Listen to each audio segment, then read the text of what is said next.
প্রিয় দর্শক, স্বাগত জানাচ্ছি আগামীর বাংলাদেশ অনুষ্ঠানে। আশা করি আপনারা ভালো আছেন, সুস্থ আছেন। আলোচনার শুরুতেই চলুন আমরা পরিচিত হয়ে নিই আমাদের আজকের দুজন অতিথির সঙ্গে। আজকে আমাদের সঙ্গে রয়েছেন অ্যাডভোকেট কামরুল ইসলাম সজল, বিএনপির জাতীয় নির্বাহী কমিটির সদস্য, সাংগঠনিক সম্পাদক, বাংলাদেশ জাতীয়তাবাদী আইনজীবী ফোরাম। আর আমাদের সঙ্গে যখন কামরুল ইসলাম সজলের পরিচয়, তখন উনি ঢাকা বিশ্ববিদ্যালয়ের ছাত্রদলের ডাকসাইটে নেতা। ধন্যবাদ। আরও রয়েছেন সালেউদ্দিন সিফাত, যুগ্ম সদস্য সচিব এবং দপ্তরের দায়িত্বে জাতীয় নাগরিক পার্টি এনসিপি। আপনাদের দুজনকেই স্বাগত জানাচ্ছি। আমরা শুরুটা করব কামরুল ইসলাম সজলকে দিয়ে। নানা অনিশ্চয়তা এবং অবিশ্বাসের আবহে নির্বাচনের জোটের রাজনীতির আলোচনা এখন তুঙ্গে। অনেকটা ধরেই নেওয়া হচ্ছে যে বিএনপির সঙ্গে এনসিপি নির্বাচনে জোট হতে যাচ্ছে। কামরুল ইসলাম সজল, এই যে তরুণদের সঙ্গে বিএনপির জোট অথবা বিএনপির আগ্রহ এই তরুণদের তাদের কাছে নিয়ে যাওয়া, গোটা বিষয়টিকে আপনি কিভাবে দেখছেন? আমি আসলে বিষয়টাকে খুব পজিটিভলি দেখছি, কারণ আমাদের নেতা দেশনায়ক জনাব তারেক রহমান, বিএনপির ভারপ্রাপ্ত চেয়ারম্যান, তিনি আগেই কমিটমেন্ট করেছেন যে এবারের সংসদটা একটি তারুণ্য নির্ভর সংসদে পরিণত করতে চাচ্ছেন। যে কারণে আমি মনে করি যদি এনসিপির সিদ্ধান্ত কি আমরা জানি না, যদি এনসিপি বিএনপির সাথে জোটবদ্ধ হয় অথবা বিএনপি যদি এনসিপিকে সাথে নিয়ে নির্বাচন করেন, সেক্ষেত্রে আমার মনে হয় ভবিষ্যতের সংসদটা খুব তারুণ্য নির্ভর এবং খুব সুন্দর হবে, দেশের জনগণের কাঙ্ক্ষিত স্বপ্ন বাস্তবায়নে কাজ করতে পারবে।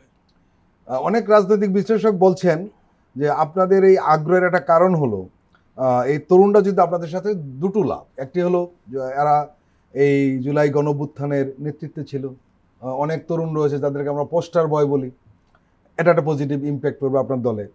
আরেকটা বিষয় হলো আপনাদের দলের ব্যাপারে কিছু নেতিবাচক বিষয় প্রচারিত হচ্ছে বা কিছু ঘটনা ঘটেছেও, সেই ইমেজটা উদ্ধার হতে পারে। কি বলবেন? না, আমার এখানে ব্যক্তিগতভাবে আমার ডিফারেন্ট ওপিনিয়নও আছে। জি জি বলুন। বিএনপি একটি বৃহৎ মহাসাগরের মতো একটা দল, এখানে বিচ্ছিন্ন ঘটনা ঘটতে পারে, এটা সত্যি মেনেই নিচ্ছি। এবং যে কারণে আমার দলও খুব হার্ড লাইনে আছে এই বিষয়ে, যে একদম জিরো টলারেন্স। যারা এইসব ঘটনার সাথে জড়িত হচ্ছে, দায়িত্বশীল খুব কম লোকেই দেখবেন, কর্মী লেভেলের লোকজন কেউ কেউ বিচ্ছিন্নভাবে জড়িত রয়েছে, তাদের ব্যাপারে শাস্তিমূলক ব্যবস্থা গ্রহণ করা হয়েছে। ৭,০০০-এরও বেশি লোক বহিষ্কার হয়েছে, তারপরও আমরা অনেকটা নিয়ন্ত্রণে নিতে পেরেছি। কিন্তু আমার কথা হলো যে তরুণ ওই যারা এনসিপির কথা বললেন, তাদেরকে নিলেই যে আমাদের ইমেজ পুনরুদ্ধার হবে, আমাদের ইমেজ এমন পর্যায়ে যায় না যে ওনাদের নিয়ে উদ্ধার করতে হবে। আমাদের ইমেজ ঠিক জায়গায় আছে। আমার বিশ্বাস উৎসবমুখর পরিবেশে নির্বাচন হলে বিএনপি সংখ্যাগরিষ্ঠ আসন পাবে। হ্যাঁ, আমরা তরুণদের একটা স্পেস দিতে চাচ্ছি, এনসিপিকে একটা স্পেস দিতে চাচ্ছি, যেন এই মুহূর্তে তারা যদি একক নির্বাচন করতে যায়, তাদের মধ্যে প্রগতিশীল মানসিকতা রয়েছে, সংকীর্ণতা নেই, সাম্প্রদায়িকতা নেই। আমরা এইটাকে আমরা প্যাট্রোনাইজ করতে চাচ্ছি অনেকটা, আমাদের সাথে নির্বাচন সংযুক্ত করার মাধ্যমে যদি দল সিদ্ধান্ত নেয়। আমি সেটাই বলতে চাচ্ছি। এখানে ইমেজ পুনরুদ্ধার বা ইমেজ ক্ষয়ের কোনো বিষয় নয়। আমার বিশ্বাস বিএনপির ইমেজ আগের মতো আছে, আগের চেয়ে আরও স্বচ্ছ রয়েছে এবং ইমেজ আরও বৃদ্ধি পেয়েছে।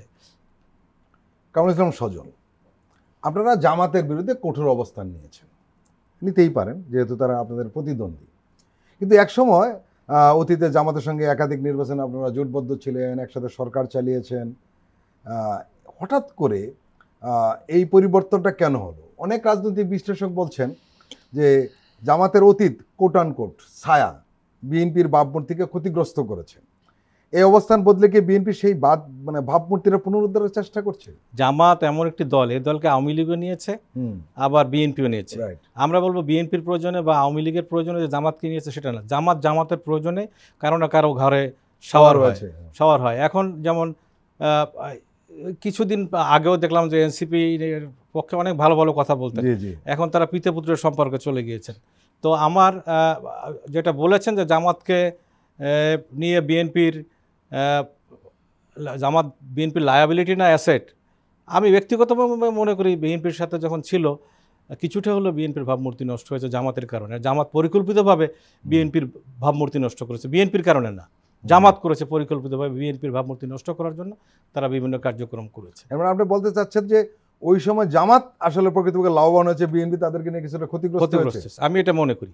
সালেউদ্দিন সিফাত, অনেকে বলছেন যে যদি বিএনপির সঙ্গে এনসিপি নির্বাচনে জোট হয় তাহলে আপনার দল নিজস্ব স্বাতন্ত্র্য হারাবে, আবার সংসদে প্রতিনিধি না থাকলে এনসিপি পিছিয়ে পড়তে পারে, সে আশঙ্কা রয়েছে। বিএনপির সঙ্গে আপনাদের সম্ভাব্য নির্বাচনে জোট কি বাস্তব রাজনৈতিক কৌশল? মানে রাজনৈতিক প্রয়োজন না কৌশল নাকি স্রেফ নির্বাচনী জয়ী হওয়ার একটা মৌকা? আমরা এখন পর্যন্ত আমাদের নির্বাচনী জোট কে হবে বা আমাদের সাথে কি আমরা কি স্বতন্ত্রভাবে কি করব না করব, নির্বাচন সংশ্লিষ্ট যে ইস্যুসগুলো সেগুলোতে কিন্তু আমরা এখন পর্যন্ত আলোচনা আগাইনি বা পার্টিগতভাবে আমরা এখন পর্যন্ত কোনো ডিসিশনে পৌঁছাইনি। ফলে এই ব্যাপারে একটা সিদ্ধান্তমূলক কথাবার্তা বলা আমার জন্য ভেরি টাফ। বাট আমরা আমাদের যে স্বতন্ত্র পজিশন আমরা সবসময় বলেছি যে আমরা দ্বিদলীয় বৃত্তের বাইরে, ইতিপূর্বে একটা দ্বিদলীয় বৃত্ত তো ছিল, বিএনপি জামাত এক পক্ষে ছিল আর আওয়ামী লীগ আরেক পক্ষ ছিল। এখন আওয়ামী ফ্যাসিবাদী পরাজিত শক্তি, তারা বাংলাদেশ থেকে বিতাড়িত, তারা দিল্লিতে গিয়ে আশ্রয় নিয়েছে। এখন নতুন করে আবার একটা দ্বিদলীয় বাইনারি তৈরি হয়েছে, একদিকে বিএনপি আরেকদিকে জামাত। আমরা আমাদের যে কার্যকলাপ সেটা জাতীয় ঐক্যমত্য কমিশনের সংস্কার ইস্যুতে হোক কিংবা বিভিন্ন সময় আমাদের পজিশনিং, সেসব ক্ষেত্রে আমরা সবসময় একটা স্বতন্ত্র পজিশন বজায় রেখেছি। যেমন one important fact I can say যে আমরা যে আমরা ঐক্যমত্য কমিশনের যে আলাপ আলোচনা, যেখানে বিএনপি বলেছিল যে তারা আসলে কোনো কক্ষেই তারা আসলে পিআর পদ্ধতি চাচ্ছে না, সেখানে জামাতের দাবি ছিল নিম্ন কক্ষ এবং উচ্চ কক্ষ উভয় জায়গায় তাদের পিআর পদ্ধতি ছিল। তো আমরা ওই জায়গায় কিন্তু আমরা ভেরি প্র্যাগমেটিক রোল আমরা প্লে করেছি। আপনি দেখবেন যে জামাতে ইসলামী তারা বলেছে যে নিম্ন কক্ষেও পিআর চাই, উচ্চ কক্ষেও পিআর চাই।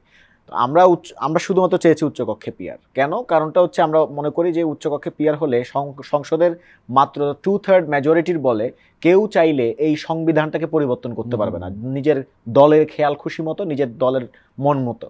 এইটাকে সেফগার্ড দেওয়ার জন্য, এটাকে যদি আমরা কনস্টিটিউশনকে প্রোটেক্ট করার জন্য আমরা বেসিক্যালি উচ্চকক্ষের কথা বলেছি। আচ্ছা, কিন্তু আবার দেখেন জামাতের ক্ষেত্রে কি হয়েছে, জামাত নিম্ন কক্ষেও পিআর চেয়েছে। এটা তাদের একটা পার্টিজান ইন্টারেস্ট, কারণ নিম্ন কক্ষে পিআর হলে হয়তো তারা কিছু আসন পাবে। সেখানে আমরা কিন্তু একটা ন্যাশনাল ইন্টারেস্টের কথা চিন্তা করেছি। সেই জায়গা থেকে জামাতের আমাদের তফাৎ আছে। আবার বিএনপির ক্ষেত্রে কি হয়েছে, বিএনপি উচ্চকক্ষেও পিআর চাবে না, বিএনপি নিম্নকক্ষেও পিআর চাবে না। বিএনপি একটা স্টাবন রোল ছিল সেখানে যে আমরা চাচ্ছি না, আমরা কোনো কক্ষে পিআর চাবো না। কিন্তু আমরা সেখানে গিয়ে বলেছি আপনি যদি উচ্চকক্ষে পিআর পদ্ধতিতে আপনি নিয়োগ না দেন সংসদ সদস্য বা উচ্চকক্ষের সদস্যদেরকে, তাহলে আসলে উচ্চকক্ষ রেখেই লাভ নাই। কারণ আমরা যখন বলবো যে আনুপাতিক হারে পিআর উচ্চকক্ষে, তখন কি হবে, নিম্নকক্ষে আপনি যে সংখ্যক ভোট পেয়েছেন আনুপাতিক, সেই অনুপাতে আমরা উচ্চকক্ষে নিয়োগ দিচ্ছি। এখন যদি দুটোতেই যদি একই সিস্টেমে ফার্স্ট পাস দ্য ভোট এই সিস্টেমে যদি আপনার ইলেকশনটা হয়, তাহলে আসলে উচ্চকক্ষে মানে উচ্চকক্ষটারই কোনো মিনিং নেই। রাষ্ট্রের টাকায় একটা রেপ্লিকা হতে পারে। রাইট, সো রাষ্ট্রের টাকায় আমার বেসিক্যালি আরো 100 জন এমপি পালা। তো এই জায়গায় দেখেন বিএনপির একটা আলাদা পজিশন, আবার জামাতের একটা আলাদা পজিশন। সেই জায়গায় কিন্তু আমরা একটা স্বতন্ত্র পজিশন নিয়েছি, যেটাকে আমরা বলছি যে স্টাবন রোল এন্ড কিছু জায়গায় deceptive role of Jamaat Islami. আর সেই জায়গায় আমরা কিন্তু প্র্যাগম্যাটিক রোলটা প্লে করেছি। ফলে নির্বাচনী জোটের সময় এই সমস্ত প্র্যাগম্যাটিক রোল কিছু থাকে না, আমরা দেখেছি। জি, নির্বাচনী জোটের কথা বলেন, মানে আমরা তো এখন পর্যন্ত নির্বাচন কেন্দ্রিক আমাদের যে চলাফেরা, সেটা তো আমরা এখনো ওই অভিমুখী যাত্রাটা করতে পারি না। কেন করতে পারি? অনেক যারা সেটা হচ্ছে আমাদের স্বতন্ত্র, তাদের কিন্তু অভিমুখী যাত্রাটা খুব ঠিক আছে। সেই যাত্রাটা নিজস্ব পরিমণ্ডলে প্রত্যেক প্রার্থী নিজের মতো করে করছে, কিন্তু সেই জায়গাতে আমরা দলীয়ভাবে এগোতে পারছি না because of the election commission. So সেই জায়গায় আমি বলছি যে আমরা দলীয়ভাবে এখন পর্যন্ত কোনো সিদ্ধান্তে যাইনি। বাট ইয়েট যেহেতু আপনি যে প্রশ্নটা করেছেন, সেহেতু ঐক্যমত কমিশনে আমাদের যে রোল, সেই রোলের জায়গা থেকে আমরা বলছি এখন পর্যন্ত আমাদের যে দলীয় সিদ্ধান্ত সেটা হচ্ছে আমরা একদম স্বতন্ত্র অবস্থাতে থাকবো। আমরা স্বতন্ত্রভাবে আমরা আমাদের যেহেতু ঐক্যমত কমিশন আমাদের স্বতন্ত্র পজিশন বজায় রেখেছিলাম। হ্যাঁ, কখনো মনে হতে পারে আমাদের পজিশন থেকে যে তারা মোর বিএনপি অ্যালাইন, কখনো মনে হতে পারে যে মোর জামাত অ্যালাইন, বা কখনো মনে হতে পারে মোর বামপন্থী অ্যালাইন। সালাউদ্দিন সিফাত, আমরা গণমাধ্যম কর্মী হিসেবে আমরা যেগুলো বাইরে খবর থাকে আর ভেতরে কিছু খবর এমনিতেই পাই, যার পেশা পায়। আমাদের কামরুল ইসলাম সজল সুপ্রিম কোর্টে হাইকোর্টে যে সমস্ত খবর হয়, আপনি কিন্তু তার ধারে কাছে খবর জানবো না, এটা হলো বাস্তব, কারণ উনি ওই জায়গাটা থাকেন। আমাদের একটা সুযোগ হয় কিছু জানার ব্যাপারে। আলটিমেটলি আপনাদের ব্যাপারে অনেক দূর অগ্রসর আছে। আমার আরেকটা প্রশ্ন, অনেকে মনে করেন যে ছোট দলগুলো কেবল প্রতীক ও প্রভাবের জন্য জোটে যায়। আপনার দল যদি জোটে যায় সেই সমাধান কিন্তু পড়তে পারে, এটা দিক। আবার অনেকে বলছেন যে বর্তমান রাজনীতি আদর্শ নয়, সুযোগই এখন জোট নির্ধারণ করে। আপনি কি সহমত? ফার্স্ট অফ অল আপনি যেটা বললেন যে ছোট দল, এটা আসলে হ্যাঁ, ছোট দল বা বড় দলে আমি এই ধরনের প্রথমেই তো বলেছি আমরা এই ধরনের কোনো কিছুতে মানে উই ডোন্ট এগ্রি। লাইক আপনি এখন জামাতের পক্ষ থেকে বলা হচ্ছে বাপ পুত্র পিতা পুত্র সম্পর্কের কথা, বিএনপির পক্ষ থেকে এর পূর্বে অনেকভাবে বলা হয়েছে বাচ্চা কাচ্চাদের পার্টি। আমাদের শ্রদ্ধেয় মাহমুদুর রহমান সাহেব, আমাদের দেশ পত্রিকার সম্পাদক, তিনিও একবার বলে ফেলছেন যে বাচ্চা কাচ্চাদের পার্টি। এটা নিয়ে আমি বিভিন্ন জায়গায় ইতিমধ্যে বলেছি যে এইটার মাধ্যমে আমাদেরকে খাটো করা, ছোট করে দেখার এক ধরনের প্রবণতা প্রতিষ্ঠিত রাজনৈতিক দলগুলোর প্রবীণ নেতাদের কাছ থেকে দেখা যায় না। আমরা একটা কথা বলেছি যে গণ অভ্যুত্থানের মধ্য দিয়ে প্রজন্মগত একটা রূপান্তর ঘটে গেছে। অবশ্যই। জেনারেশনাল চেঞ্জেস, আপহিবেল ঘটে গেছে। ফলে আপনাকে সেটা অ্যাকোমোডেট করে আগাইতে হবে। এবং আমরা দেখেছি এটা পৃথিবীর সকল প্রান্তে, যেখানেই গণ অভ্যুত্থান হয়েছে, যেখানে আপরাইজিং হয়েছে তরুণদের নেতৃত্বে, সেই তরুণদেরকে খাটো করার জন্য এই ধরনের কথাবার্তা বলা হয়। আমি একটা উদাহরণ দিই, চিলির যে স্টুডেন্ট প্রটেস্ট হয়েছিল 2011-এ মোস্ট প্রবাবলি, এর পরবর্তীতে তারা কিছু দল গঠেছে, সোশ্যাল ডেভেলপমেন্ট পার্টি বা এই ধরনের কিছু একটা হয়েছে। সেখানেও যারা যুক্ত ছিল তাদেরকেও ওইখানে এভাবে বলা হতো যে ছোট বাচ্চাদের দল, বাচ্চা কাচ্চাদের party. So this is very common practice, মানে all over the world, throughout the world. So আমরা যেটা মনে করছি যে বাচ্চা কাচ্চা বলে হেয় করাচ্ছে, তারা আসলে কি বলছে সেটা গুরুত্বপূর্ণ। কারণ আমরা দেখছি যে এই বাচ্চা কাচ্চারাই বেসিক্যালি 5th অগাস্টে যেটা ঘটাইছে, এবং 5th অগাস্টে ঘটানোর পর আমরা দেখছি যারা প্রবীণ নেতা তারা গিয়ে বরং আমার ক্যান্টনমেন্টে সবার আগে চটে গেছে, এবং উইথ কিছু ভুয়া সমন্বয়ক। বাচ্চা কাচ্চারা কিন্তু এই ঐতিহাসিক ভুলটা করে নাই, বাই দ্য ওয়ে, বাচ্চা কাছে ঐতিহাসিক ভুলটা করে না। এবং আমরা দেখেছি যে জুলাই সনদ স্বাক্ষর অনুষ্ঠান নিয়ে যে এখন একটা আলাদা নতুন করে বিতর্ক তৈরি হয়েছে, সেখানেও কিন্তু আমরা যে পজিশনটা নিয়েছি, এবং আগামীতে ইতিহাসই বলবে, ইতিহাসই সাক্ষ্য দিবে, সেই পজিশনটা রাইট ছিল। কারণ আমরা বলেছি যতক্ষণ পর্যন্ত না আমার আইনি ভিত্তি নিশ্চিত না হচ্ছে, ততক্ষণ পর্যন্ত আমি স্বাক্ষর অনুষ্ঠানে যাব না। আমি একটু স্পষ্ট করে আপনাকে জানতে চাচ্ছি আপনার কাছে, সেটি হলো যে এর মানে হলো বিএনপির সাথে জোটের ব্যাপারে আপনাদের সিদ্ধান্ত এখনো চূড়ান্ত না, এই তো? বিএনপি নয়, শুধু বিএনপি বা জামাত, বিভিন্ন, আপনি তো মিডিয়া ব্যক্তিত্ব হিসাবে আপনার কাছে অসংখ্য খবর বা অসংখ্য কিছু আছে, তার মধ্যে অনেক কিছু হয়তো প্রোপাগান্ডা আকারেও আসতে পারে। আমি এটা আপনার ক্ষেত্রে বলছি না, মানে ওভারঅল মিডিয়াতে তো একদিন দেখা যায় মিডিয়ার খবরের ভিত্তিতে বলছি না, একদিন দেখা যায় যে পত্রিকায় আসলো যে জামাতের সাথে হয়তো জোটে যেতে পারে এনসিপি, পরের দিন আবার খবরে আমরা দেখি যে বিএনপির সাথে জোটে যেতে পারে এনসিপি। এক একদিন এক একটা খবরই কিন্তু আমরা দেখছি, কিন্তু আমরা আমাদের স্বতন্ত্র পজিশন সেই প্রথম থেকে বজায় রেখেছি, এখনো কিন্তু এটা ইনটেক্ট অবস্থায় আছে। প্রিয় দর্শক, এখন আমরা একটা বিরতি নিচ্ছি, আপনারা আমাদের সঙ্গেই থাকুন।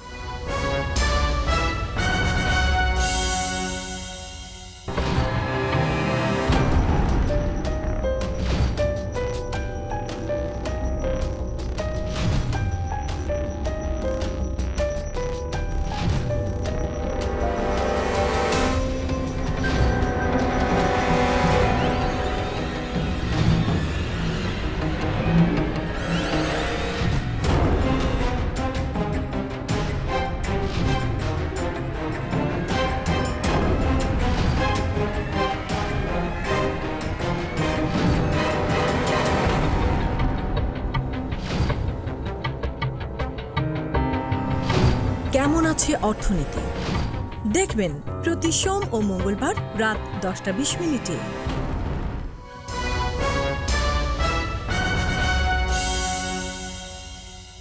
প্রিয় দর্শক, আবারও স্বাগত আগামীর বাংলাদেশ অনুষ্ঠানে। আজকে আমাদের সঙ্গে অতিথি হিসাবে রয়েছেন অ্যাডভোকেট কামরুল ইসলাম সজল, বিএনপির নির্বাহী কমিটির সদস্য, সাংগঠনিক সম্পাদক, বাংলাদেশ জাতীয়তাবাদী আইনজীবী।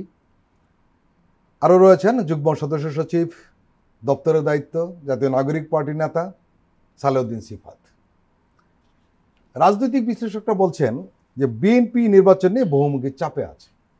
এই চাপগুলির মধ্যে রয়েছে 4টি বড় পাবলিক বিশ্ববিদ্যালয় ইসলামী ছাত্র শিবিরের অভাবনীয় উত্থান, নির্বাচনী প্রচারে জামাত ইসলামের এগিয়ে থাকা, প্রতিটি আসনে বিএনপির অসংখ্য প্রার্থী, মাঠ পর্যায়ে বিএনপির সম্পর্কে নেতিবাচক ইমেজ, সোশ্যাল মিডিয়ায় প্রতিদ্বন্দ্বীর চেয়ে পিছিয়ে পড়া, বিভিন্ন জরিপের ফলাফল।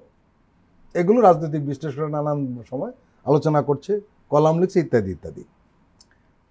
আর এসব কারণে তারা আরও বলছে যে এসব কারণেই বিএনপি নির্বাচনে জোট গঠনের ব্যাপারে খুব মরিয়া। এর মধ্যে এনসিপি শুধু নয়, আমরা জানি বিএনপি জোটের অন্যতম শরিক দল হতে যাচ্ছে সম্ভবত, সেটি হলো খেলাফতে মজলিস, যেটা হেফাজতে ইসলামের একজন নেতা মাওলানা মামুনুল হক। এবং আমরা ধরে নিচ্ছি মামুনুল হক বিএনপির সঙ্গে রয়েছে এবং থাকবে, এটা মোটামুটি ধরে নেওয়া হয়। অলরেডি দুটো আসনে একটা আন্ডারস্ট্যান্ডিং হয়েছে, ব্রাহ্মণবাড়ির একটি আসন এবং মোহাম্মদপুরের একটি আসন, আমরা জানি সব কথিত আর কি। হ্যাঁ, কথিত বা যেটাই হোক আলোচনায় রয়েছে, আমি এখানে বলি নাই চূড়ান্ত হয়েছে। কামরুল ইসলাম সজল, আপনার কাছে প্রশ্ন যেটা, সেটি হলো আপনি এর আগে একটু জবাব দিয়েছিলেন যে ইমেজের সংকট নেই, অমুকের সংকট নেই, কিন্তু বিএনপি কি শুরুতে যেভাবে ভেবেছিল যে তার নির্বাচনটা খুব সহজ হয়ে দাঁড়াবে, আসলে কি সেরকম সহজ? না, আমরা কখনোই ভাবি না যে নির্বাচন। এখানে একটা যোগ করি, আপনাদের মূল নেতা তারেক রহমান কিন্তু শুরু থেকে বলছিল নির্বাচনটা সহজ হবে না, কিন্তু আপনাদের বাংলাদেশের অবস্থানত অনেক নেতা এটাকে ছেলে খেলা মনে করেছিল। উনি কিন্তু ঠিকই ধরেছেন। আমাদের পার্টির ভারপ্রাপ্ত চেয়ারম্যান সবসময় সতর্ক করেছে, জি জি, যারা ভেবেছেন যে নির্বাচন খুব সহজ হবে, অত সহজ না। তা আমরা কোনো নির্বাচনকে খুব সহজভাবে দেখছি না, আমরা কঠিনভাবেই দেখছি। একটা নির্বাচনের জন্য একটা দলের যা প্রস্তুতি থাকে সেই প্রস্তুতিও আমরা নিচ্ছি। এখন দেখেন বিএনপি একটি বড় দল, এটা তো সবাই অ্যাডমিট করবে। তো আমাদের তো অনেক দায়িত্ব রয়েছে। শুধু আমরা চাইলে 300 আসনে 3-5-1500 প্রার্থী দেওয়া যায়, এমন ধরনের কোনো কোনো আসনে 10 জনের বেশি যোগ্য প্রার্থী রয়েছে। তা সুতরাং আমরা একটা পরিবারে আমরা মনে করি যাদেরকে নিয়ে ফ্যাসিস্ট বিরোধী আন্দোলনে গণতান্ত্রিক এই সংগ্রাম করেছে, যারা নির্যাতন নিপীড়নের শিকার হয়েছে, ছোট দল হতে পারে কিন্তু তাদের ভূমিকাকে আমরা বড় করে দেখছি। সেই পরিবারের বড় ভাই হিসেবে আমরা এই যে জোট গঠনের বিষয়গুলি বলছেন, আমরা সেইভাবে তাদের প্রোভাইড করার চেষ্টা করছি। দল হিসেবে আমার দলও একটা যোগ্য নেতা সংসদে পাচ্ছেন না, তারপর আমরা ঐক্যবদ্ধভাবে একটা উৎসবমুখর পরিবেশে সমস্ত যারা গণতান্ত্রিক শক্তি রয়েছেন, যারা ফ্যাসিস্ট সরকারের বিরুদ্ধে আন্দোলন করেছেন, তাদেরকে আমরা প্রোভাইড করার চেষ্টা করছি। সে কারণে আমার দল কিছুটা চাপে থাকতে পারে, কারণ আমার সারা বছরে একটা নিবেদিত প্রাণ কর্মী জেল খেটেছেন, মিথ্যা মামলা আসামি হয়েছেন, পারিবারিকভাবে নির্যাতনের শিকার হয়েছেন, অর্থনৈতিক পঙ্গু হয়েছেন, তাদেরকে আমরা বঞ্চিত করছি সবাইকে প্রোভাইড করতে গিয়ে। সুতরাং আমরা ওই চাপে থাকলে ওই চাপে আছি, নির্বাচনী অন্য কোনো চাপে আমরা নাই। কিন্তু আরেকটা বিষয় সেটা হলো যে আপনাদের যে এত প্রার্থী, আমরা ঠিকই বলেছেন, আমাদের একটা হিসাব আছে গড়ে বোধহয় 9 জন প্রার্থী, এরকম একটা মানে অনেক, যদি আপনি রাফলি ধরি 9 জন প্রার্থী প্রতি আসনে গড়ে, মোরাললেস। হ্যাঁ মোরাললেস। কিন্তু এখানে তো বিদ্রোহী প্রার্থী দাঁড়িয়ে পড়ার একটা আশঙ্কা থাকে। বিদ্রোহী প্রার্থী সবসময় দাঁড়ায়, সব গত ফ্যাসিস্টের আমলে দাঁড়িয়েছে, এটা ওন রিস্কে তারা দাঁড়াবে। কিন্তু আমার বিশ্বাস বিগত 17 বছর যারা নির্যাতনের শিকার হয়েছেন, এই মুহূর্তে গিয়ে আবার মুনাফিকের খাতায় কেউ নাম লেখবে বলে আমার বিশ্বাস, এটা কেউ দায়িত্ব নেবেন না। আমার এটা বিশ্বাস হচ্ছে না যে কেউ এই মুহূর্তে ফ্যাসিস্টের আবার নতুন করে দোষর হিসেবে চিহ্নিত হবেন।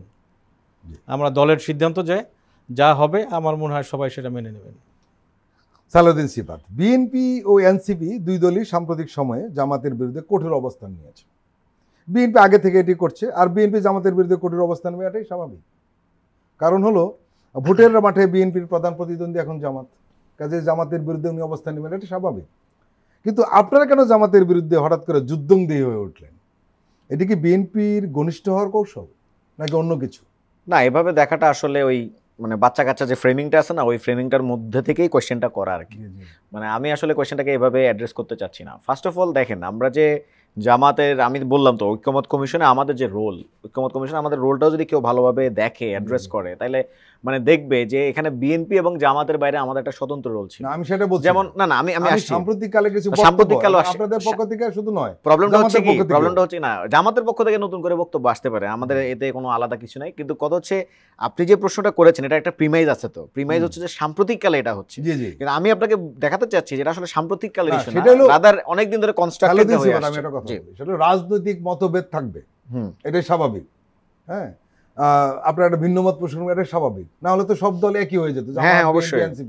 কিন্তু আমি হলো যুদ্ধংদেহী যে বক্তব্যটা চলে আসছে, যুদ্ধংদেহী কোনো কিছু নাই। যেমন আমাদের এই পুরো আলোচনা সূত্রপাত কোত্থেকে শুরু হয়েছে, এটা হচ্ছে নাহিদ ইসলামের একটা ফেসবুক স্ট্যাটাস থেকে। নাহিদ ইসলাম সেই ফেসবুক স্ট্যাটাসে যা বলেছেন সেটা যদি আমি এখন আবার বিশ্লেষণ করি, তাহলে এখানে যুদ্ধাংদেহীদের কিছু নাই। নাহিদ ইসলাম সম্পূর্ণ ক্লিয়ারলি এটা বলেছেন যে পুরো ঐক্যমত কমিশনের আলাপ আলোচনা যখন রাষ্ট্রের একটা সাবস্ট্যান্টিভ পরিবর্তনের দিকে আমরা নিয়ে যাচ্ছিলাম এবং সবাই মিলে মোটামুটি আমরা অ্যাগ্রিড ছিলাম, সেখানে জামাত ইসলাম যখন একটা পিআর ইস্যুটাকে নিয়ে আন্দোলন করলেন, দাবি দাওয়া আদায়ে মাঠে নামলেন, যেটা আসলে একটা টেকনিক্যাল ইস্যু, সাবস্ট্যান্টিভ কোনো ইস্যু ছিল না, নিম্নকক্ষে পিয়ার। এবং ইভেন কি জাতীয় ঐক্যমত কমিশনের যে প্রস্তাবনা, সেই প্রস্তাবনাগুলোতে কিন্তু আপনার নিম্নকক্ষে পিয়ারের কোনো আলাপ আলোচনা ছিল না। ফলে জামাতে ইসলামী যখন এই নিম্নকক্ষের পিয়ারের ইস্যুটাকে সামনে নিয়ে আসলেন, তখন এই যে রাষ্ট্রের সাবস্ট্যান্টিভ পরিবর্তনগুলো, ফর এক্সাম্পল সাংবিধানিক প্রতিষ্ঠানগুলোতে নিয়োগ কিংবা হচ্ছে জাতীয় মূলনীতিরগুলো প্রশ্ন, রাষ্ট্রীয় মূলনীতির প্রশ্নগুলো, তো ফলে এই যে গুরুত্বপূর্ণ যে ইস্যুসগুলো এগুলো না আড়ালে চলে গেছে। তখন মৌলিক দাবি কি হয়ে আসছে? পিয়ার। এখন এই পিয়ারের দাবি দেখা গেল যে বিএনপি একটা কাউন্টার দিচ্ছে পিয়ার নিয়ে, জামাত আর একটা পাল্টা কাউন্টার দিচ্ছে।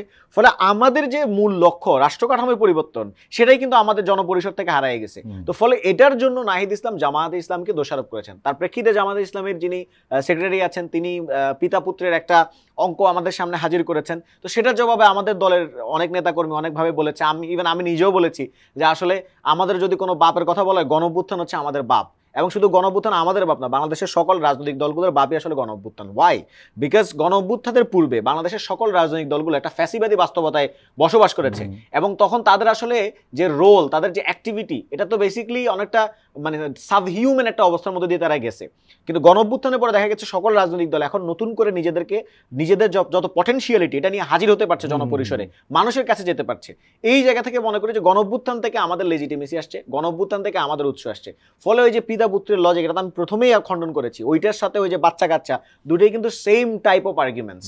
এখন আপনি যেটা বলেছেন যে জামাত ইসলামীর সাথে আমরা সবসময় আমাদের স্বতন্ত্র পজিশনটা, আপনি যদি আমাকে দেখাতে পারেন যে কোনো একটা পজিশনে ঐক্যমত কমিশনে আলাপ আলোচনায় কখনো ইভেন আমাদের সাথে তো বিএনপিরও কিছু জায়গায় একমত হয়েছে, এবং আমরা বিএনপিরও সমালোচনা করেছি। বিএনপির অনেক সময় আমরা বলেছি, ইভেন এটাও বলেছি যে অনেক জায়গায় দেখা গেছে যে আমরা অনেক বিষয় কি একমত হয়েছি, 29টা দল হয়তো একটা বিষয়ে একমত হয়েছে, পরবর্তী দেখা গেছে বিএনপি সালাউদ্দিন আহমেদ সাহেব স্থায়ী কমিটির সদস্য, তার হয়তো ওখানে ভেটো আছে। আমরা ওইটারও একটা নিন্দা করেছি যে এভাবে পুরো একটা আলোচনা করার কি দরকার, তাহলে প্রথমে সালাউদ্দিন ভাইকে দিয়ে আলাপটা শুরু করলে বোধহয় ভালো হয়। তো এই ধরনের কথাবার্তা কিন্তু আমরা বিএনপির বিরুদ্ধে, এবং বিএনপির যে অনেক সময় যে উনি যেটা অ্যাডমিট করেছেন চাঁদাবাজির কথা কিংবা এলাকাগুলোতে দখলদারিত্বের কথা, এগুলো নিয়ে কিন্তু আমরা রেগুলার কথা বলেছি, কিন্তু মিডিয়াগুলো তখন এভাবে ফ্রেম করে নাই যে তাহলে আপনারা বিএনপির বিরুদ্ধে কেন বলেছেন। আমরা কিন্তু শুরু থেকে বিএনপির কথাও বলেছি এবং জামাতেরও যে রোলগুলো সেটার বিরুদ্ধে বলেছি। তখন আপনাদের ব্যাপারে আরেকটা ট্যাগ লাগানোর চেষ্টা করা হয়েছে, তখন বলা হয়েছে জামাত ইসলামী। এই যে ট্রু, ভেরি গুড পয়েন্ট। আমি আসলে এই পয়েন্টটাতেই আসতে চাচ্ছিলাম। মানে আমরা যখন বিএনপির বিরুদ্ধে বলি তখন আমাদেরকে বলা হয় যে আমরা জামাতের বি টিম হয়ে কাজ করছি। যখন আমরা হচ্ছে আবার জামাতের টিমটা তো এডমিট করে দিলেন হলো মিয়া গোলাম পরোয়ার, না এটা এডমিট করা হয় না। পিতা পুত্রের যে সম্পর্কের কথা বলেছেন, না কেউ যদি দাবি করে, না পিতা পুত্রের সম্পর্কের কথা যেটা বলেছেন, অধিকারটা কোন পর্যায়ে থাকলে একটা লোক না এখানে অধিকারের কোনো প্রশ্ন নাই, পিতা পুত্রের কথা বলতে পারে। অর্থাৎ আমার মানে ক্ষুদ্র মনে বা আমি একটা ক্ষুদ্র কর্মী হিসেবে যেটা বুঝি যে আগে পিতার সম্পর্কটা ছিল, প্যাট্রোনাইজ করেছে সন্তানদের, এখন সন্তানরা তার বকে যাওয়ার সন্তান কথা শুনছেন না, এটাকে মিয়া গোলাম পরোয়ার মিন করতে চাচ্ছেন, আমি সেইটা বলছি। না এখন এটা যদি কেউ কোনো একটা পার্টি যদি মনে করে, মানে বিএনপি যদি মনে করে যে জামাতে ইসলামের সেক্রেটারি যা বলছে এটাকে বেদ বাক্য ধরে আগাইতে হবে, জামাতে ইসলামের সেক্রেটারি বিএনপি কে নিয়ে যে মানে মিয়া গোলাম পরোয়ার সাহেব আমাদের বিএনপি কে বলছেন তারা দখলদার, তারা হচ্ছে চাঁদাবাজ, তাহলে আমরা ওইটাও মনে নিতে হবে তাহলে বিএনপি তাহলে দখলদার। একটা তারা মনে করে ক্ষমতা চলে আসছে, না মানে আমি বাংলাদেশে কোনো দলই নাই ওনরা ছাড়া। আচ্ছা আমি যেহেতু সেই দলের আমার ছিল আমি বলি, সেই দলের সাধারণ সম্পাদক যখন বলে এটা তো দলেরই বক্তব্য, হ্যাঁ সে বলে পিতা পুত্রের বিষয়, এখন আমিও সেটাই বলছি। আমি সিফাতকে করতেছি না, আমি জাস্ট এটা যে মেসেজটা যে যিনি যা দিলেন সমাজে বা রাষ্ট্রে যে মেসেজটা দিলেন যে পিতার সাথে তোমরা জন্মদাতা পিতার সাথেই করো না, বাড়াবাড়ি করো না, তাই হোয়াট ডাজ ইট মিন? একটা পার্টির জেনারেল সেক্রেটারি তো জামাত থেকে করে নাই, রিজনেটারও দেয় নাই, জানা এই বক্তব্য ওনার ব্যক্তিগত বক্তব্য, তাহলে বোঝাই যাচ্ছে এটা জামাতের সাংগঠনিক বক্তব্য।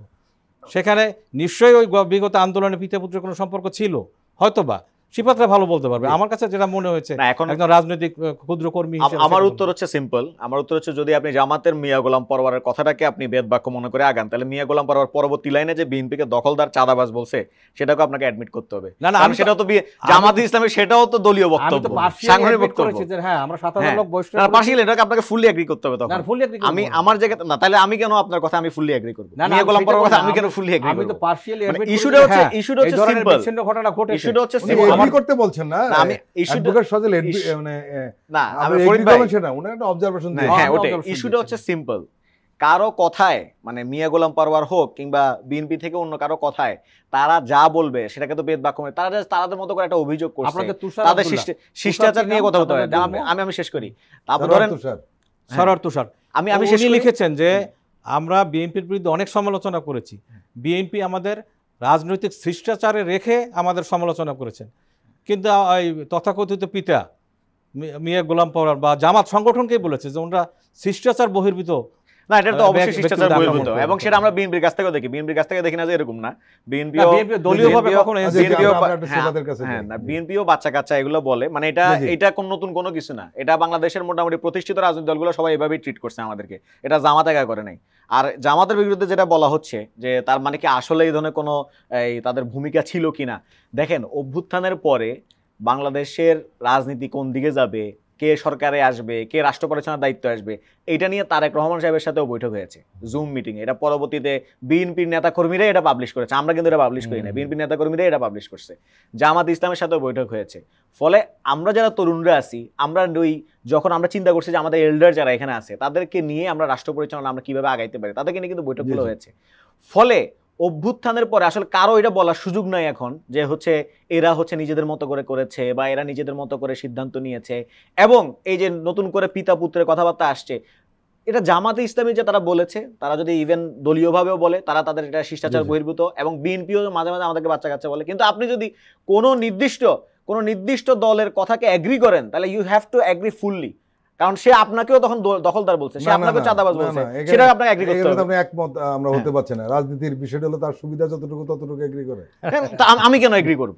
সিম্পল, আমি তো বলেছি, তাহলে আমি কেন এগ্রি করব? আমি তো আপনাকে সিম্পলি, আপনি মিয়া গোলাম পরোয়ার সমালোচনা করেন না মিয়া গোলাম পরোয়ার আপনার এনসিপি নিয়ে যতটুকু বলেছে ওখানে সেন্টেন্স তিনি শেষ করেছেন। হ্যাঁ, ওখানে এনসিপি নিয়ে সেন্টেন্স শেষ করেছেন, ওখানে পরবর্তীতে উনি বিএনপি নিয়ে বলছেন। পরবর্তী লাইন তো অন্য জিনিস। না অন্য জিনিস কেন হবে? অন্য জিনিস কেন হবে? আপনি ফুললি নেন না, আপনি ফুললি নিতে হবে আপনাকে। আপনার সিম্পল ইস্যু, মিয়া গোলাম পরোয়ার যদি শিষ্টাচার বহির্ভূত কথাবার্তা বলে থাকেন, সেটা যদি আপনাদের পজিশন হয়, ভালো, ওকে, আপনারা সেই পজিশনে থাকেন। কিন্তু এটার জন্য মিয়া গোলাম পরোয়ারের কথাকে রেফারেন্স পয়েন্ট ধরে আবার আমাকে বলতে যাই,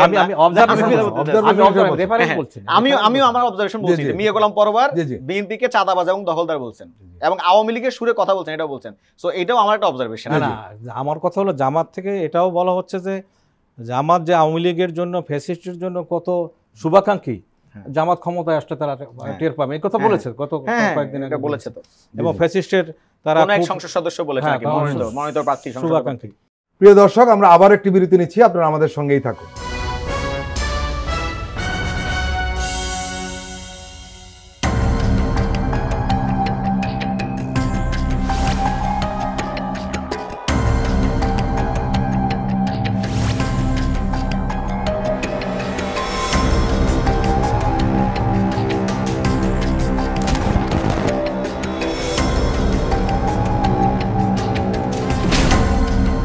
ফ্যাসিবাদের দিনলিপি, গবেষণা ও উপস্থাপনা সাইদ খান, প্রযোজনা আফরোজা সুলতানা ও মামুন মাহমুদ। দেখবেন প্রতি রবি থেকে বৃহস্পতিবার সন্ধ্যা 7টায়।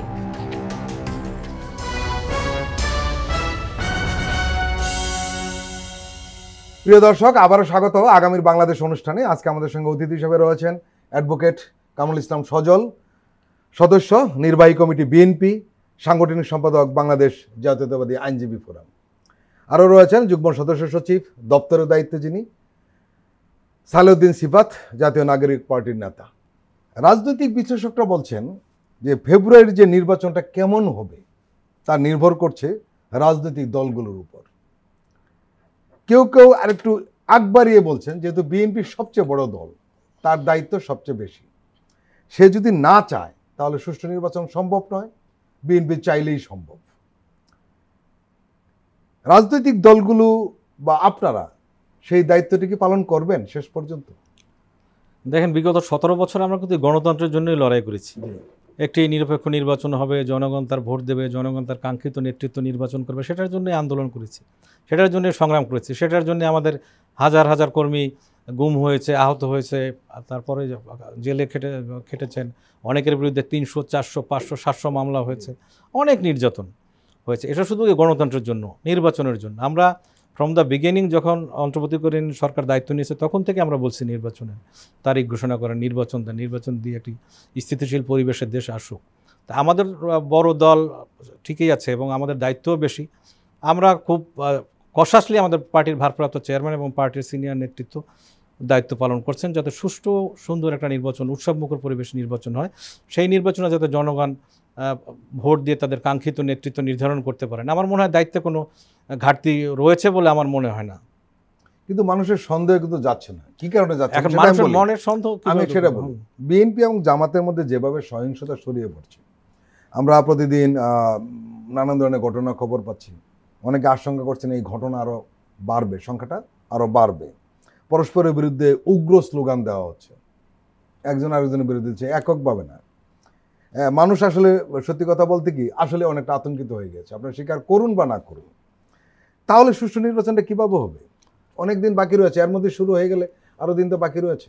না, বাংলাদেশ শুধু না, আমাদের এই সাবকন্টিনেন্টে নির্বাচনে এই ধরনের অস্থিরতা বা বিশৃঙ্খলা একটা সৌন্দর্যে পরিণত হয়েছে। নির্বাচনের আগে স্লোগান হয়, হয়, ধাক্কাধাক্কি হয়, মারামারি হয়, এটাকে উৎসব হিসেবে জনগণ নিয়েই নিয়েছে, আমি যেটা বুঝি। আর আপত্তিকর স্লোগান যেটা, সেটা ওই প্রতিক্রিয়াশীল দলটা থেকেই প্রথম শুরু হয়েছে। কে প্রথম শুরু করলো সেটা আমি বলছি, আমি শেষ করছি। তো সেক্ষেত্রে কাউন্টার স্লোগান হয়েছে, ওই পর্যায়ে হয়েছে। আমার মনে হয় যে সমস্ত রাজনৈতিক দলগুলি যদি দায়িত্বশীল হন এবং সত্যিকারের অর্থে তারা যেভাবে ফ্যাসিস্ট সরকারকে ঐক্যবদ্ধভাবে বিদায় করেছেন, সেভাবে এখনও যদি তারা দায়িত্বশীল আচরণটা করেন, শুধু দায়িত্বশীল আচরণটা, যার যার প্রার্থী, দলের প্রার্থী যার যার আসনে যাবেন, নির্বাচন করবেন, একটা নির্বাচনী বিধিমালা থাকবে, আচরণ বিধি থাকবে, সেই আচরণ বিধি নিয়ে কাজকর্ম করবেন, তাইলেই কিন্তু নির্বাচনটা উৎসবমুখর হয়। আর জনগণের আশঙ্কা থাকেই, জনগণের আশঙ্কা, এর মধ্যে কিছু রিউমারও আছে, এবং যারা কলামিস্ট, যারা লিখছেন, যারা আশঙ্কা করছেন, তার মধ্যে অনেকের কিন্তু সর্ষের মধ্যে ভূত রয়েছে। তারা এখনও ওই ফ্যাসিস্ট সরকার আসবেন বাংলাদেশে, সেই আশায় আছে অনেকেই। তো সেই আশঙ্কা থেকে জনগণের মধ্যে প্যানিক সৃষ্টি করার জন্য সজল, আমরা একটা জিনিস আসলে, আমরা এই বাংলাদেশে শুধু বোধহয় একমাত্র বলা হয় উৎসবমুখর নির্বাচন। আসলে নির্বাচন উৎসবমুখর না, খুব টেনশন থাকে। উৎসব কোথায়? টেনশনটা প্রার্থীর জন্য, প্রার্থী না, দুই দলের কর্মীদের মধ্যে উত্তেজনা থাকে, টেনশন থাকে। কিন্তু আমরা কেন জানি শব্দটা ব্যবহার করি শুধু শুধু উৎসবমুখর। না, উৎসবমুখর হয়। দেখেন, আমাদের দেশে পৃথিবীর কোথাও না, এবার একটা বেশি উৎসবমুখর হবে, আমি বারবার রিপিট করছি। এখন তো 17 বছর ঘটনা ঘটে গেল, মারামারি হলো, বোমাবাজি হলো, উৎসবটা থাকবে। আপনি পার্সেন্টেজটা দেখেন, 300 আসনে নির্বাচন হবে, 300 আসনের একটা আসনে যদি একটু গন্ডগোল হয় বা হাউকা হয় বা কর্মীদের মধ্যে মারামারি হয়, তাহলে পার্সেন্টেজটা হিসাব করেন কতবার 300 আসনে যেভাবে বলছে। আচ্ছা, একটা প্রশ্ন আপনাকে করি, সেটি হলো যে 5ই আগস্টের পর আমরা বারবার একটা কথা বলি যে বাংলাদেশের একটা বড় ধরনের, আমরা যেটা বলি, পাটাতন পরিবর্তন হয়ে গেছে, কালচার শিফট, একদম টোটাল চেঞ্জ হয়ে গেছে। আপনি কি আমাকে বলবেন যে এই ভোট কেন্দ্র পাহারা আর কতকাল চলবে? এটা কি চেঞ্জ হবে না পাহারা দেওয়া? এবার তো সেই পাহারা কোন পাহারা? মানে আইন শৃঙ্খলা বাহিনীর যে পাহারা, এই পাহারা ছাড়া কি ভোটটা হতে পারে না? না, দুর্বৃত্ত তো আপনার ফ্যাসিস্ট কে একজন বা দুজন বা 10 জনকে আমরা হেলিকপ্টারে বিদায় দিতে পারছি।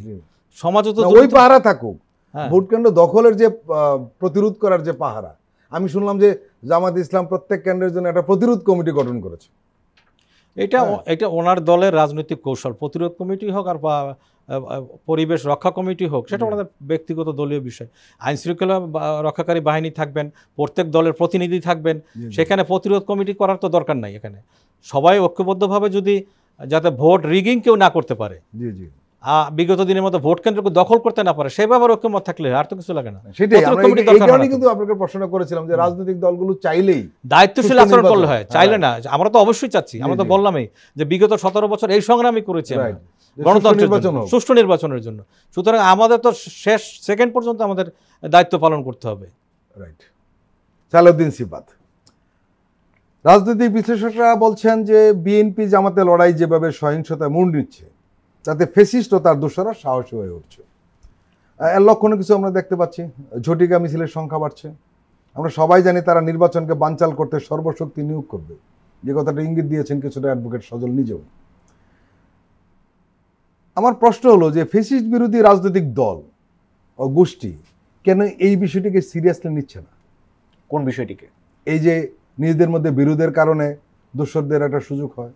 না, এটা তো অবশ্যই যে আপনি যদি ফ্যাসিবাদ বিরোধী দলগুলোর মাঝে অনৈক্য দেখা দেয়, বিভাজন দেখা দেয়, তো সেক্ষেত্রে তো যারা ফ্যাসিবাদী আছে পতিত, তারা তো অবশ্যই সুযোগ নেওয়ার চেষ্টা করবে। তবে আবার রাজনৈতিক প্রশ্নে মতভিন্নতা থাকবে, মানে গণতান্ত্রিক থাকবে, অফকোর্স এটা তো থাকবেই। তো এখন এইটার চেয়ে বড় ইস্যু হচ্ছে যে আমরা বারবার বলেছি বাংলাদেশের রাজনীতির একটা বড় সংকট হচ্ছে এটা ট্রানজিশনটা, ক্ষমতার যে পালা বদল, ট্রানজিশন অফ পাওয়ার। সেখানে সবসময় আমরা দেখি যেটা সহিংস পদ্ধতিতে হয়, অহিংস কোনো পদ্ধতিতে এটাকে আমরা দেখি নাই।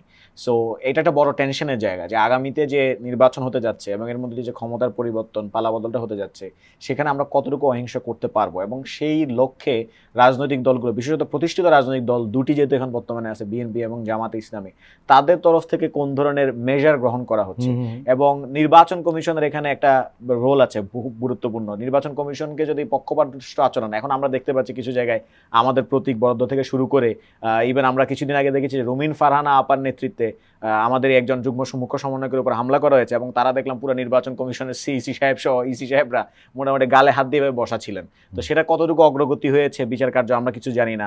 ইশরাক হোসেন মামলায় আমরা দেখলাম যে তারা যারা আপিলের ডিভিশনে তারা কিন্তু প্রতিদ্বন্দ্বিতা করেন নাই, প্রতিকার চান নাই। তো ফলে এখানে নির্বাচন কমিশনের জায়গা থেকে তো একটা পক্ষপাতদুষ্টতার অভিযোগ আছে আমাদের তরফ থেকে।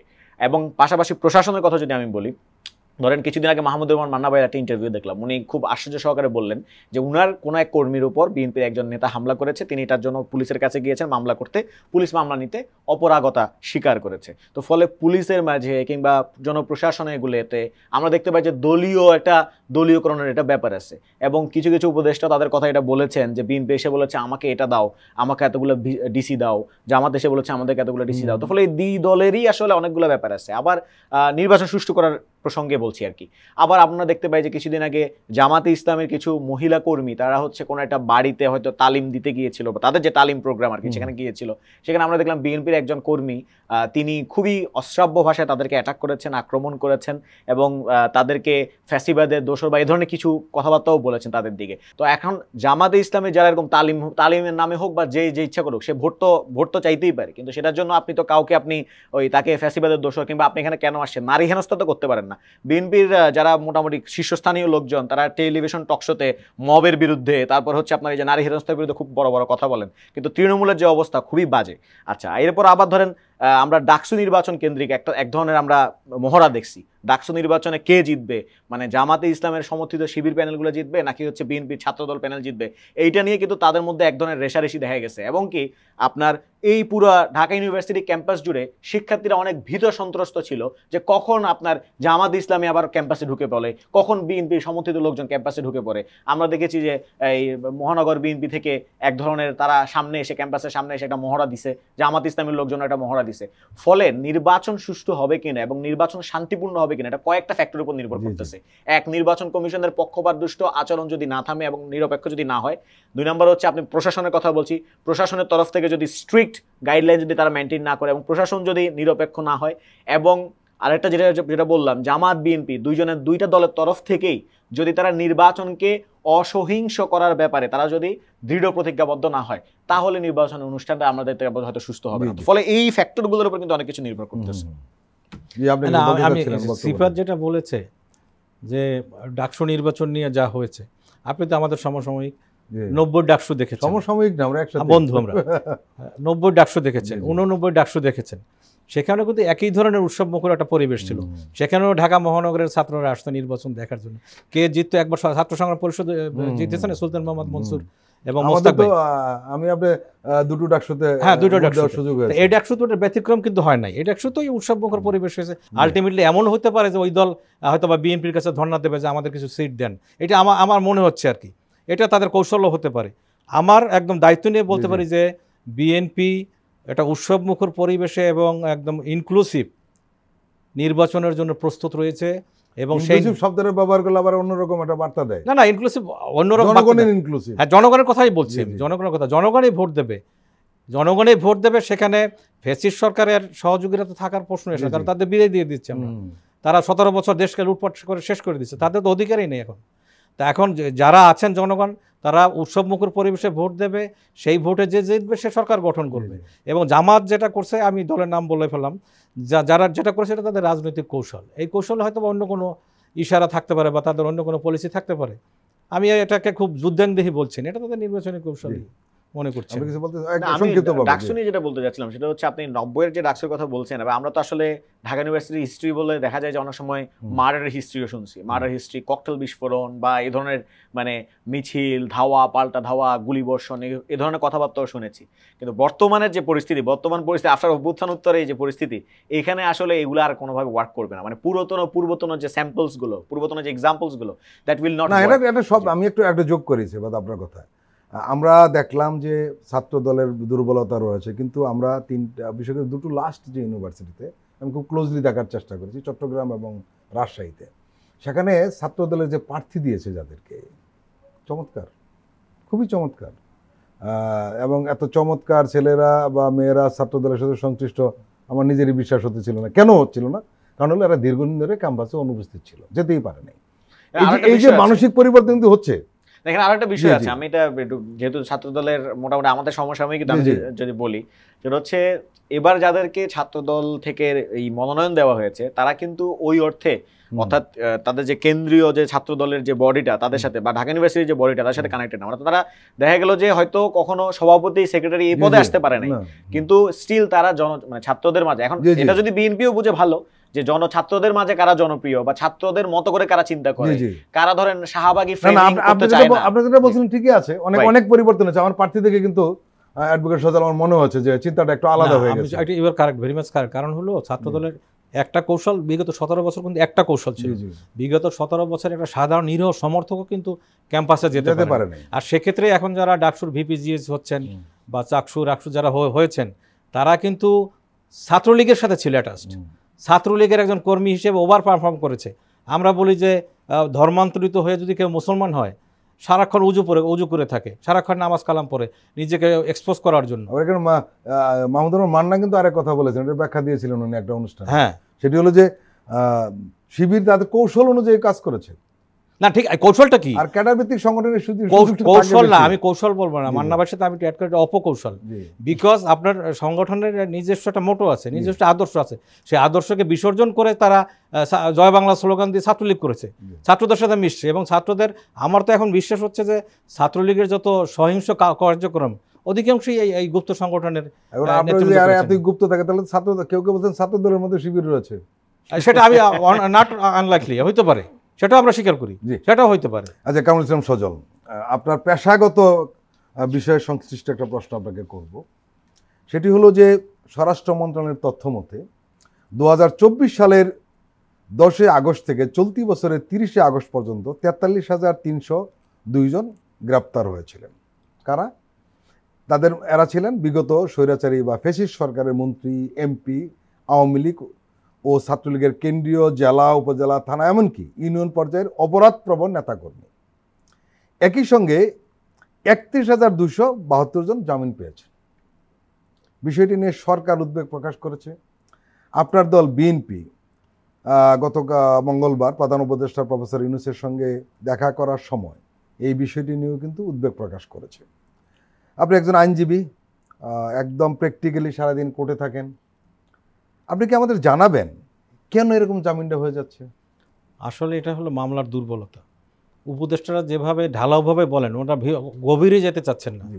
একটা মামলায় আসামি করা হলো 400 জন, যে কোনো একটা মামলা 400 জন আসামি করা হলো।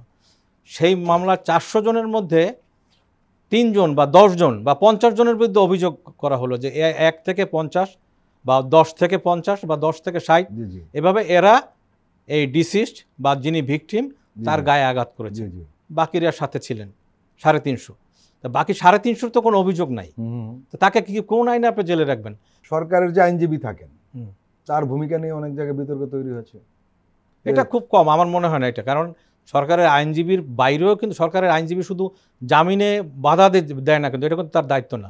রাষ্ট্রকে সহায়তা করা, রাষ্ট্রকে উনি সহায়তা করেছেন। বিচারক মনে করছেন যে এই আসামি নির্দোষ বা এই আসামির কোনো এখানে কোনো সংস্পর্শ নাই, সুতরাং তাকে কেন আমি? আপনি তো স্বীকার করবেন এই যে ডালাওভাবে জামিন পেয়ে যাওয়ার কারণে তারা কিন্তু সক্রিয় হয়েছে মাঠে, তাদের সাহস বেড়েছে। এবং একই সঙ্গে তারা সামনে নির্বাচনে বানচাল করার ভূমিকা যে রাখবে না সেটাই পারে, কিন্তু এই দায়িত্ব তো স্বরাষ্ট্র মন্ত্রণালয়ের। যখন মামলা হবে সেইভাবে নিতে হবে, মামলা তদন্ত করে রিপোর্ট দিতে হলে সেইভাবে তদন্ত করে রিপোর্ট দিতে হবে। এখন আমি দুর্বলতাটা কোথায় সেটা আমি আপনাকে বলেছি যে একটা মামলায় 400 জন আসামি করা হয়। 400 জন আসামির মধ্যে মামলার ভিতরে 10 জনকে অভিযুক্ত করা হয় যে এই 10 জন আমাকে লাঠি দিয়ে পিটিয়েছে, এই 10 জন গুলি করেছে, অথবা এই 10 জন আমাকে মাথায় বাড়ি মেরেছে। কিন্তু বাকি 350 আপনি কিভাবে রাখবেন? একটা কোর্টের বিচারকের কাছে যখন আসে তখন তো এই বিষয়গুলি বিবেচনা করতে হয় এবং রাষ্ট্রকে সে জবাবদিহি করতে হয় যে এই মামলাটা কিভাবে আপনারা করলেন বা এই আসামিকে কিভাবে আমি জেলে রাখবো। আপনি বলেন, যার বিরুদ্ধে অভিযোগ আছে তাকে রাখবো, যার বিরুদ্ধে অভিযোগ নেই তাকে কিভাবে আমি একটা দিন জেলে রাখবো? দুর্বলতাটা ওখানেই। সালাউদ্দিন সিফাত, অ্যাডভোকেট কামরুল কিন্তু দলীয় পরিচয় থেকে ব্যাখ্যাটা দেন, উনি মূলত একদম স্রেফ আইনজীবী হিসেবে ব্যাখ্যাটা দিয়েছেন। বিষয়টি নিয়ে আপনার মতামত কি? প্রথমত পুলিশের মামলা ড্রাফটিং এর যে একটা ইস্যু, এটা তো অবশ্যই আছে। জি। মামলা ড্রাফটিং এর ক্ষেত্রে তারা যদি যথেষ্ট সচেতন না হয়, তাহলে সেখানে অনেকগুলো স্কোপ থেকে যায়, লুপহোল থেকে যায় জামিন চাওয়ার ক্ষেত্রে। 1 2 নাম্বার হচ্ছে আপনি, এটা এমন না যে ধরেন 300 নাম্বার আসামি 293 নাম্বার আসামি জামিন পাচ্ছে। আমরা দেখতে পাই খুব টপ আসামিও কিন্তু জামিন পেয়ে যায়, যারা আওয়ামী লীগের হয়ে মোটামুটি বিভিন্ন জায়গায় সহিংসতা সংঘাতে ছিল, এরকম আসামিও কিন্তু জামিন পাওয়ার নজির মোটামুটি আপনিও জানেন আছে। তো ফলে এইরকম চিহ্নিত ফ্যাসিবাদের দোষরাদের জামিন পেয়ে যাচ্ছে। এখানে যে পাবলিক প্রসিকিউটরদের কোনো রোল নাই কিংবা হচ্ছে অ্যাটর্নিদের কোনো রোল নাই, আই ডোন্ট থিঙ্ক সো। এবং আপনি নিজের মতো করে বুঝে নিতে হবে যে আসলে ওখানে পিপির দায়িত্বে কারা পালন করছে। কারণ এটা অবশ্যই তাদের জামিনের ক্ষেত্রে তাদের অবশ্যই ভূমিকা আছে। হাইকোর্টে বেশি পাচ্ছে। না, আমার কথা হলো উনি আমি একটু শেষ করি। জামিনের ক্ষেত্রে অবশ্যই ভূমিকা আছে। জামিনের ক্ষেত্রে আপনি যদি মানে জামিন মানে কেউ জামিন চাইলো এবং আপনি যদি সেখানে যদি তাদের কন্টেস্ট না করেন, মানে আদালতের সামনে তারা যদি কন্টেস্ট না করেন, সেখানে কি ভূমিকাটা হয় না?